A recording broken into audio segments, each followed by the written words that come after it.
Missouri's great forests cover about a third of the state, mainly in the Ozarks. The character of this land, its wildlife, its recreation, its water and wood resources, depends on the trees. It's been that way for more than a century. Though the rivers flow quietly through wooded hills today, they were the sites of great activity in the early 1900s. Railroad ties and lumber produced in this region helped develop the nation. The old motion picture footage that follows was taken in the 1920s and gives us a rare look at a fascinating part of the Ozarks' past, when forests covered 2/3 of the state.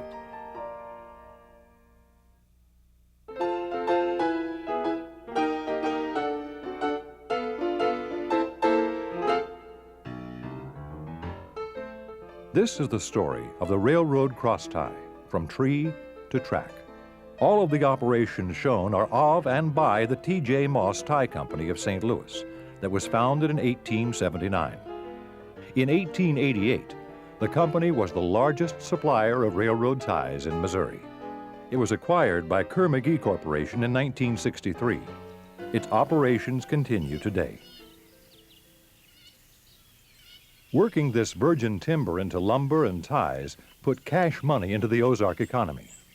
Without the logging industry, economic development of this region probably would have been greatly delayed.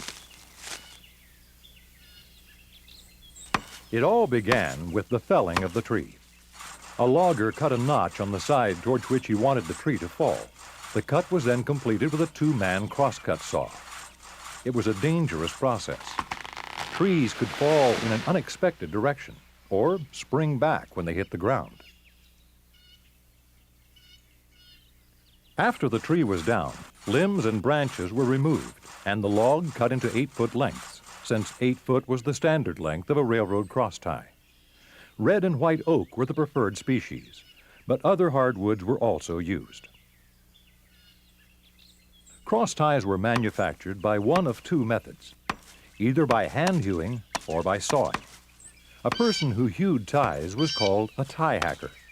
He stood on top of the log and scored along its edges at intervals of 4 to 8 inches. The scores, or juggles as they were called, were popped out, and the faces hewn down to the desired width and smoothness with a broadaxe. With larger logs, a hacker could obtain 2 ties by splitting the log with a broadaxe and iron wedges. Ties were not considered well hewn if the score marks were more than ½ an inch deep or the surfaces were uneven.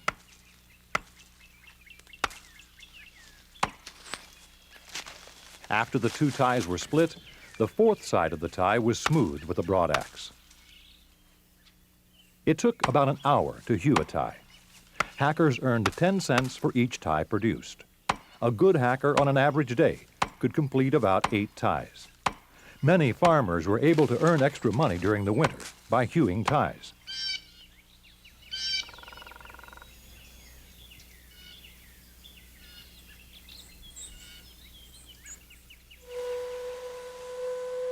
The company had 40 sawmills operating on a 36,000-acre tract in Reynolds County. Logs were brought in from the woods on wagons pulled by teams of mules. At the sawmill, the logs were unloaded and stacked into log decks to await processing. The men used cant hooks to move the logs. The hook on the long handle gave them the leverage to roll large logs.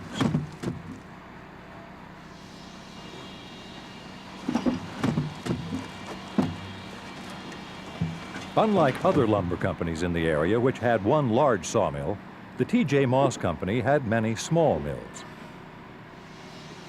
Those mills helped them cut the costs of building miles of tram lines that would have been needed to haul logs to a centralized location. Most of the logs were made into cross ties, but some would be sawn into grade lumber and flooring as well.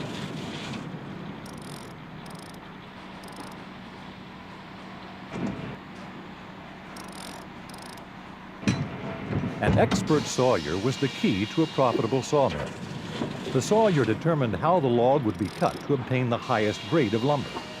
He's the man on the left, controlling the movement of the log carriage. The man riding the carriage is the block setter. Through a system of hand signals, the sawyer told the block setter how far to advance the log. 1 finger meant 1 inch, 2 fingers, 2 inches, and so on. Actually, it was a little more complicated than that. Since the saw blade was 1/4 inch thick, the block setter had to allow for the saw curve. So to cut a 1-inch board, the log was advanced 1 1/4 inches.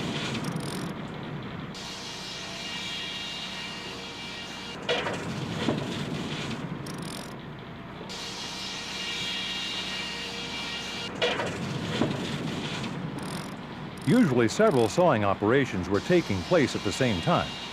The men in the background are running an edger, which cut the lumber to various widths, while others would cut it to different lengths.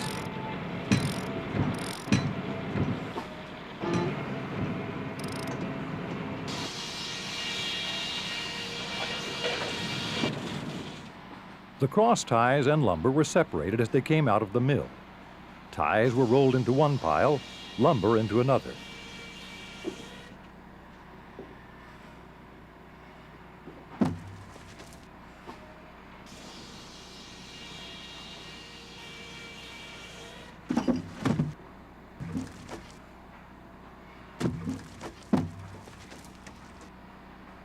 Ties were loaded onto wagons and hauled to the riverbank and allowed to air dry for about a year so they'd float in the river drive. Lumber was stacked with thin strips of wood separating the layers to speed drying and help prevent decay. The sawmills were located far from railroads, making transportation of the cross ties to the treating plant difficult. The easiest way to move them was by a river drive. Ties were thrown into the small creeks in the headwaters of the rivers and floated downstream to a railroad crossing.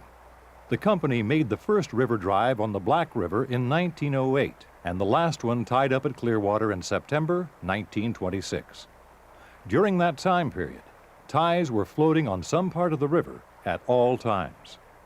The drives began far up the east, middle, and west forks of the Black River, and more ties were added as the raft moved downstream, some 30 to 40 miles to the Missouri Pacific Railroad siding at Clearwater.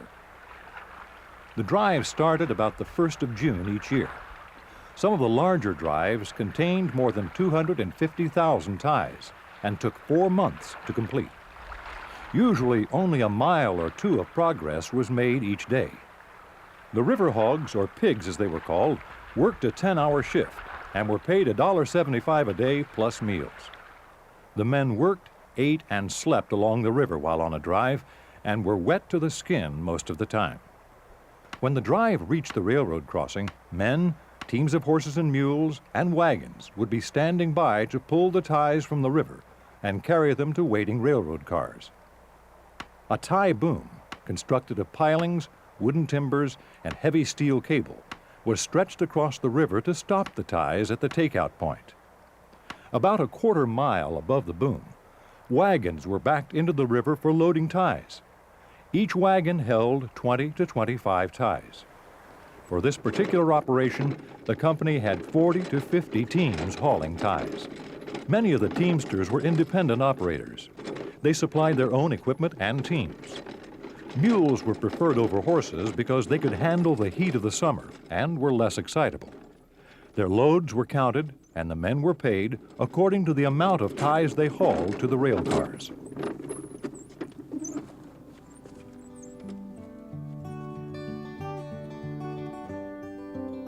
Gangs of men called shoulder crews loaded the cars.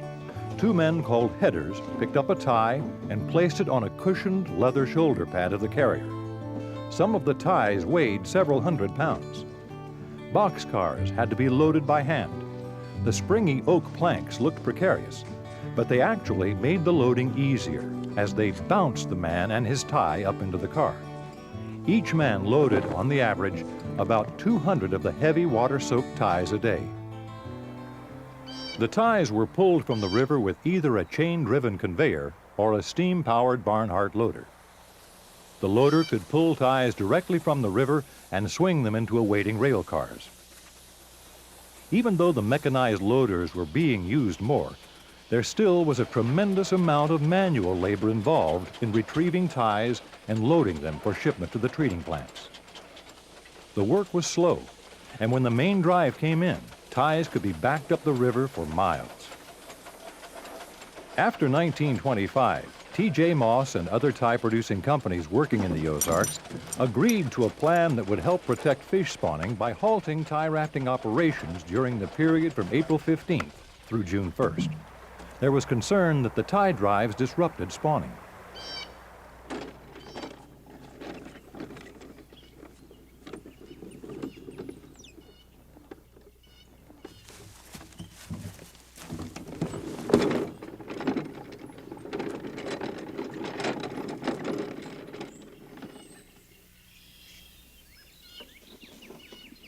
The railroad brought the loading crews in daily from faraway communities to the worksite and returned them at day's end.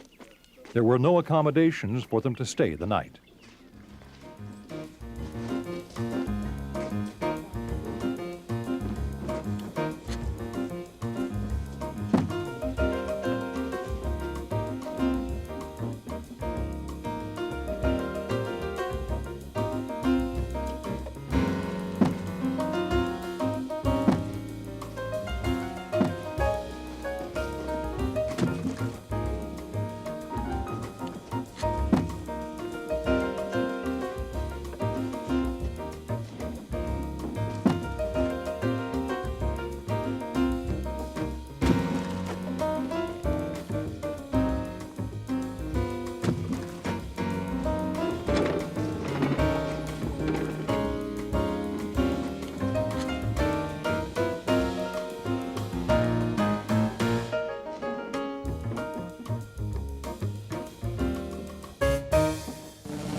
Some ties just wouldn't float, and as the deadheads, or sinkers as they were called, were detected, they'd be spiked between two floaters to continue the drive downstream. At the takeout site, the wooden strips that held them together were either chopped or knocked off, and the ties lifted out with the rest. The riverbank would be covered with the wooden strips.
During the 18 years the T.J. Moss Tie Company conducted tie drives on the Black River, more than 4.5 million ties were floated from Lesterville to Clearwater. That was more than enough to build 1,000 miles of main line railroad. And more importantly, no one working for the company drowned or was killed while working on a river drive.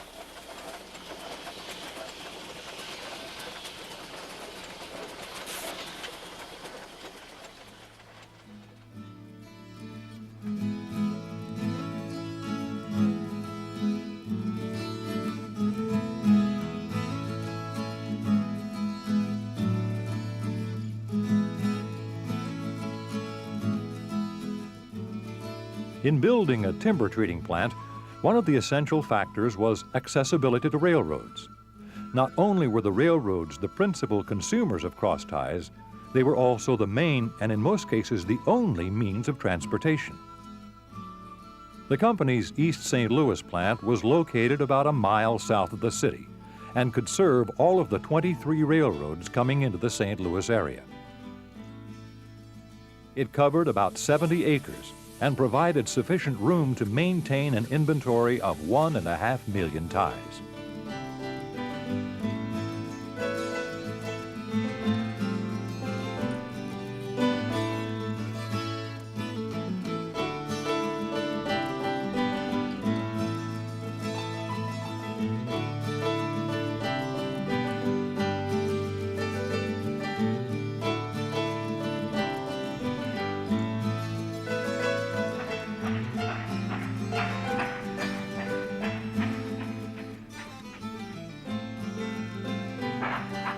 Entire trainloads of cross ties were constantly rolling into the plant from their cutting operations in the Ozarks.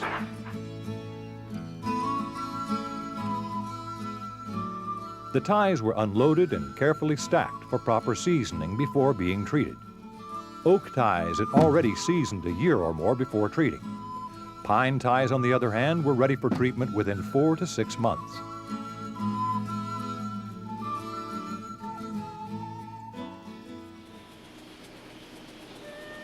The plant had 2 Browning locomotive cranes for loading and unloading ties. They operated under their own power and traveled over standard gauge tracks.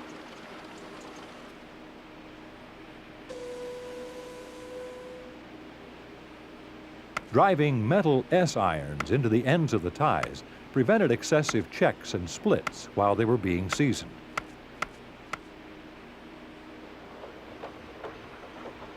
There were 2 Davenport steam locomotives for moving the trams around the plant. They ran on 24-inch gauge railroad tracks. The company also purchased seasoned ties from independent suppliers. They were unloaded directly from boxcars onto the awaiting trams.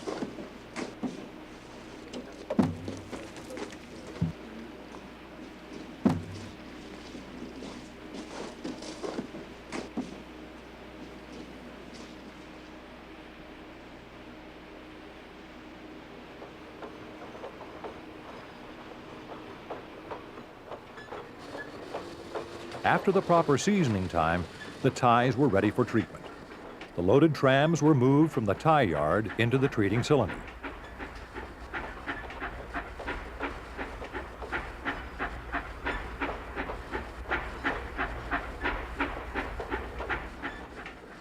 A heavy cable was placed over the lead load of ties. The trams weren't connected, so the cable made it easier to retrieve the string of trams from the chamber after treatment. The cylinders were 150 feet long and 74 inches in diameter and could hold 700 to 900 ties, depending on the size of the ties. After the chamber was sealed, a vacuum was drawn inside the cylinder, helping pull the moisture from the ties. Then the creosote was added under pressure to force the chemical into the wood pores. After pressure treating for a specific time, the creosote was pumped out and the trams of treated ties were pulled from the cylinder. The ties might have been moved to a concentration area or loaded directly into railroad cars for shipment.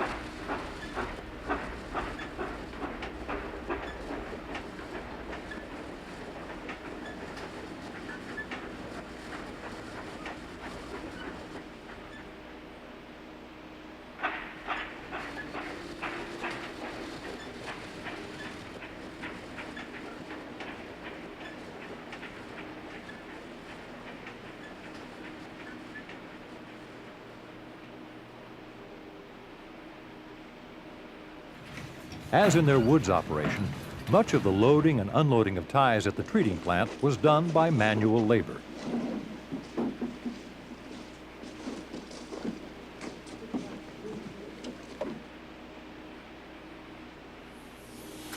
The 2 Browning cranes were also used for loading gondola cars and moving ties around the yard. The 20-ton cranes could load 7,000 ties in a 10-hour day.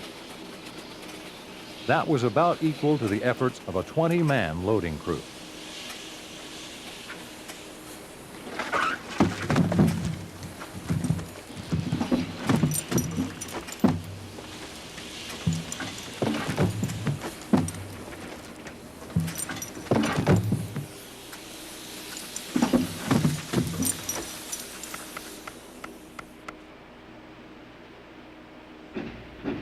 Often, entire train loads of treated ties were sent to areas where new railroad tracks were being built.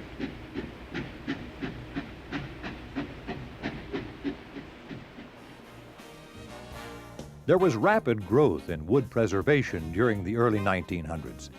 In 1912, there were only 87 plants. By 1922, there were 128 wood-preserving plants in operation in the entire country. At first, most of the ties used by the railroads were untreated and lasted about 5.5 years. During this time period, there was an abundance of tie timber available, but its rapid depletion and the rise in prices of commercial species demanded better methods of treatment to prolong the life of the tie and extend the timber resource. A creosote-treated moss tie company cross tie could typically be expected to give 20 to 40 years of service. Many have lasted over 50 years, as evidenced by dating nails used years ago to indicate the year of installation. The stamp of character brand meant T.J. Moss Tie Company Cross Ties Plus. Plus for the security of their ownership of thousands of acres of standing timber. Plus for a stock of ties always on hand. Plus for the absolute control of the treating process. Plus for a warranty that their product would be delivered as promised. And plus for the pride and ambition of all men who stood behind the brand.